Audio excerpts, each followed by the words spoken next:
So I would like to show you how I added Parallex effects to this SvelteKit static build website.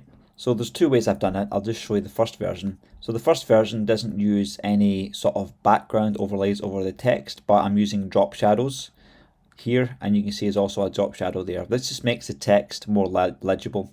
And there's the actual Parallex image. As you can see, it works quite nicely. Also for this one, I decided to leave it the same for dark mode. Potentially I might actually switch out the image in dark mode, but if I do that I will let you know. But I think it's okay for that on dark mode at the moment. In terms of the other one, so we have this other parallax image, which actually, because the actual background image is so varied, and I decided to just actually use like these overlays sort of backgrounds. And although it's not as nice as not being able to see the whole background picture, it does make the text legible, which is the whole point. So there you are. So I'll just show you what styling I actually used for this. So if I just go into WebStorm here. Okay, so we have two main PCSS files now. So what I've done is I've actually moved some of the more common things over into this utility file. So pretty much what we're doing is, I created a drop shadow -p class. This is basically just for like the paragraphs, as you can see. So I created that specifically for these paragraphs here. And the actual drop shadows that come with Tailwind CSS are basically too blurry and not really easy to read. So I've just actually, if I could just go in here and we just inspect this element.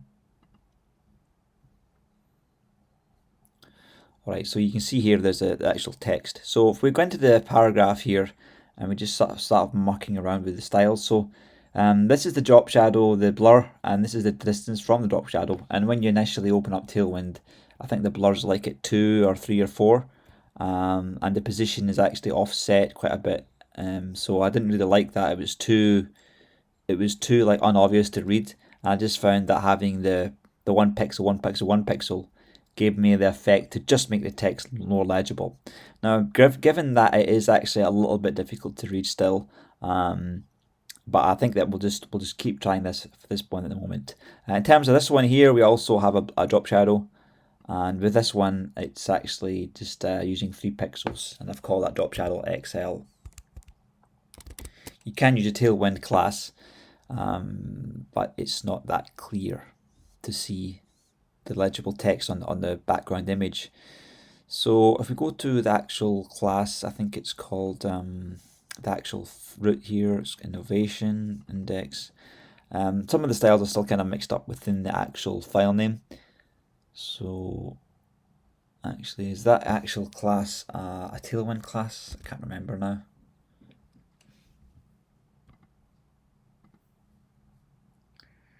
Drop Shadow XL, I think that is actually a Tailwind class. I'll just do a search on that to make sure.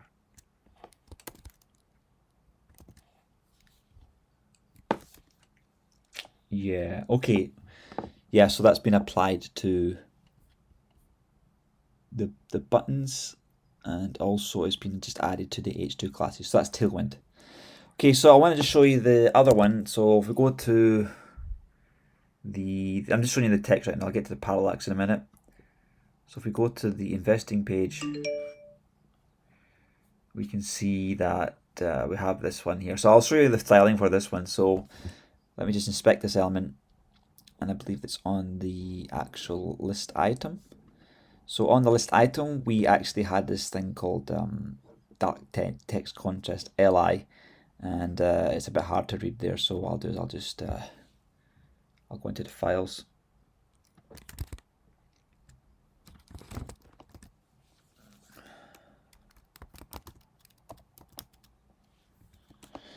So for this one, what we've done is we've added for the H2 and the LI. So the H1 is this and LI is this. We've had display inline block because we don't want to have it the full width of the screen.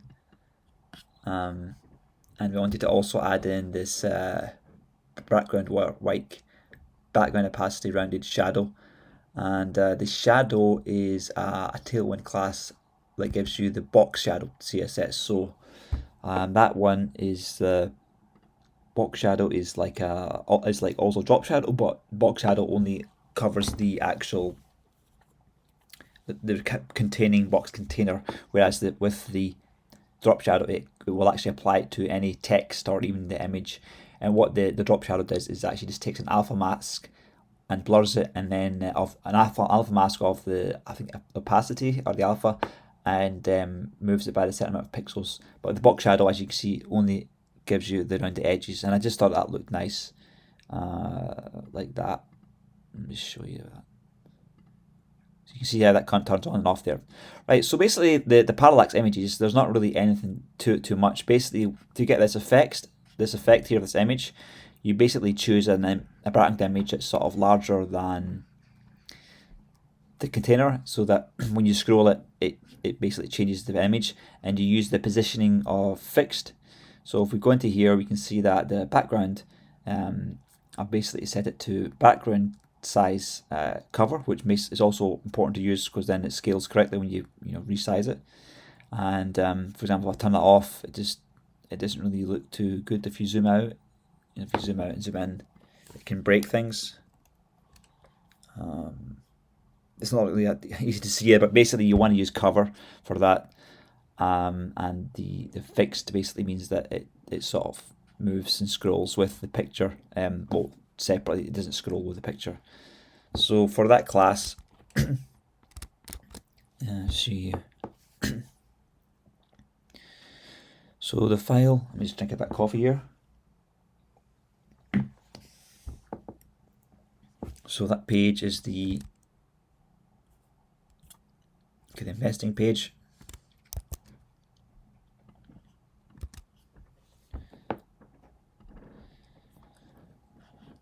So what I've done here is just basically done background this, and then background size cover fixed. What you can actually do is you can put this style into the apply, and or I think you do it in the themes or something like that, and you can basically switch it on with dark mode if you want to basically avoid writing a media query. So I might do that in the future, just so that if you want to add different background images for the Parallex, then we can just switch it out with that like that.